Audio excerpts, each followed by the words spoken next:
అందరికీ hi. Recent గా వచ్చిన పాన్ 2.0 అప్డేట్ ప్రకారం సెంట్రల్ క్యాబినెట్ అయితే రీసెంట్ గా 1435 కోట్ల ప్రాజెక్టును అయితే అప్రూవల్ చేయడం జరిగింది. మరియు ఇంతకు ముందు పాన్ 2.0 అంటే ఏంటి, ప్రజెంట్ మన దగ్గర ఉన్న పాన్ కార్డ్ అనేవి పని చేయవా, మళ్ళీ మనం కొత్తగా అప్లై చేయాలా అనేది చాలా మందికి అయితే డౌట్స్ ఉన్నాయి. పాన్ 2.0 అంటే దీనివల్ల మనకి యూజ్ ఏంటి, మనం ఈ వీడియోలో క్లారిటీగా తెలుసుకుందాం. సో ముందుగా ప్రతి ఒక్కరూ వీడియోను లైక్ చేయండి, అలాగే మన ఛానల్ను సబ్స్క్రైబ్ చేసుకోండి. మీరు లైక్ చేయడం వల్ల ఇటువంటి సమాచారం అనేది మరికొంతమందికి వెళ్తుంది. సబ్స్క్రైబ్ చేసుకోవడం వల్ల మన ఛానల్లో ఏ అప్డేట్ ఉన్నా నోటిఫికేషన్ ద్వారా మీ ముందుకు వస్తుంది. సో ముందుగా పాన్ అంటే ఏంటి, full form payment account number. మనందరికీ తెలిసిందే. మనం ఫైనాన్షియల్ గా బ్యాంకింగ్ కి సంబంధించి 50,000కు పై తీసుకున్న ఈ పాన్ కార్డ్ అనేది కావాలి. అలాగే ఏది అయినా ప్రాపర్టీకి సంబంధించి, అలాగే ఏదైనా ఫైనాన్షియల్ సంబంధించి ఈ పాన్ ట్రూత్ తో ఉంటుంది. ఈ పాన్ కార్డును 1972లో ప్రారంభించడం జరిగింది. సో ఇప్పటి వరకు మన భారతదేశంలో చూసుకున్నట్లయితే 74 కోట్ల పాన్ కార్డులను ఇష్యూ చేయడం జరిగింది. సో ఇప్పుడు పాన్ 2.0 అంటే ఏదైతే మనకు ప్రజెంట్ ఉన్న పాన్ కార్డుకి అప్డేట్ వర్షన్ అన్నమాట. సింపుల్ గా చెప్పాలి అంటే డిజిటల్ అప్డేట్ వర్షన్ ఈ పాన్ 2.0 ప్రాజెక్ట్ అనేవి. మన దగ్గర ఉన్న పాత పాన్ కార్డులకు అలాగే కొత్తగా అప్డేట్ డిజిటల్ వెర్షన్ తో వచ్చిన ఈ పాన్ 2.0 ప్రాజెక్ట్ అనేది ఈ రెండు పాన్ కార్డులకు చాలా మందికి అయితే డౌట్స్ ఉన్నాయి. కొత్తగా అప్లై చేసుకోవాలా, అవసరం లేదా, మనకు ఏది అయితే పాన్ కార్డుకు సంబంధించి సెక్యూరిటీస్ ఉంటాయో అందులో కొన్ని చేంజెస్ అనేది తీసుకురావడం జరిగింది.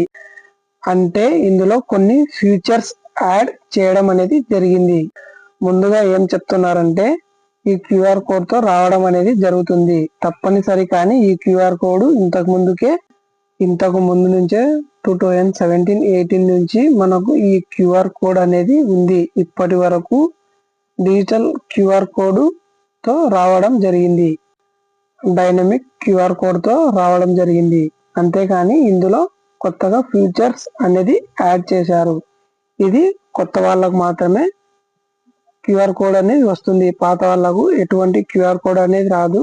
పాత వాళ్ళకి పాత కార్డే ఉంటుంది, కొత్త వాళ్ళకి కొత్త కార్డే వస్తుంది. దీనికి పాత వాళ్ళు కొత్తగా అప్లై చేసుకోవాల్సిన అవసరం అయితే లేదు.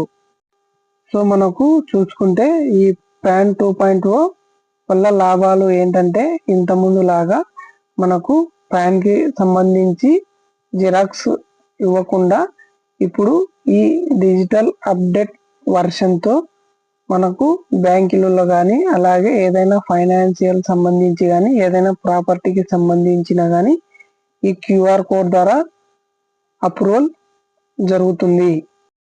ఇంతకు ముందుకు ఉన్న పాన్ కార్డుకు అలాగే ఇప్పుడు కొత్తగా వచ్చిన డిజిటల్ వర్షన్ తో పాన్ కార్డుకు తేడా ఏంటంటే, ఇంతకు ముందుగా ఉన్న పాన్ కార్డుకు మనము పేపర్స్ ఇచ్చేవాళ్ళం, జిరాక్స్.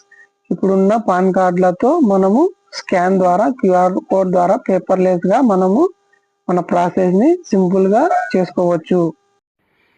ఈ పాన్ 2.0 దీని యొక్క మెయిన్ ఉద్దేశం ఏంటంటే, మన సర్వీస్లను అలాగే సెక్యూరిటీస్ని చాలా ఫాస్ట్గా జరుగుతాయి.